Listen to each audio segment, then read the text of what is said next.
Is it then preposterous to consider that something as trivial as focusing our mind and breathing steadily for a short time every day could have a profound effect on our well-being? Neuroscientists have been studying the effects of mindfulness techniques on our brains with some pretty compelling results.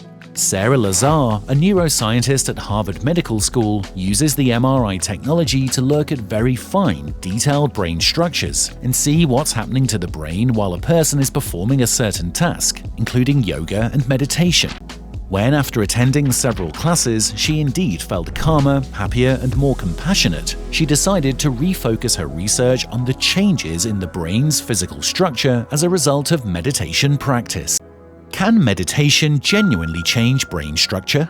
After 8 weeks, she found out that the brain volume increased in 4 regions, from which the most relevant were hippocampus, a seahorse-shaped structure responsible for learning, storage of memories, spatial orientation, and regulation of emotions; temporoparietal junction, the area where temporal and parietal lobes meet and which is responsible for empathy and compassion.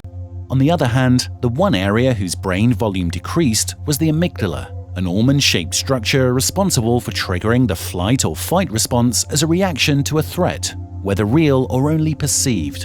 The smaller their amygdala became, the less stressed people felt, even though their external environment remained the same. It proved that the change in amygdala reflected the change in the people's reactions to their environment, not in the environment itself. Our brain develops and adapts throughout our whole lives. This phenomenon, called neuroplasticity, means that grey matter can thicken or shrink, connections between neurons can be improved, new ones can be created, and old ones degraded or even terminated. Now we know that our everyday behavior literally changes our brain. And it seems that the same mechanisms which allow our brains to learn new languages or sports can help us learn how to be happy.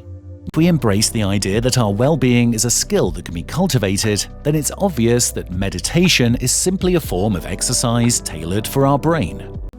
Meditation can relax you and regulate your emotions in the short term, but it can also change your brain permanently if you approach it as a form of mental exercise. Science shows that if we invest our effort into reprogramming our brains, it can truly guide us towards a better life. And if not, would you consider it after watching this?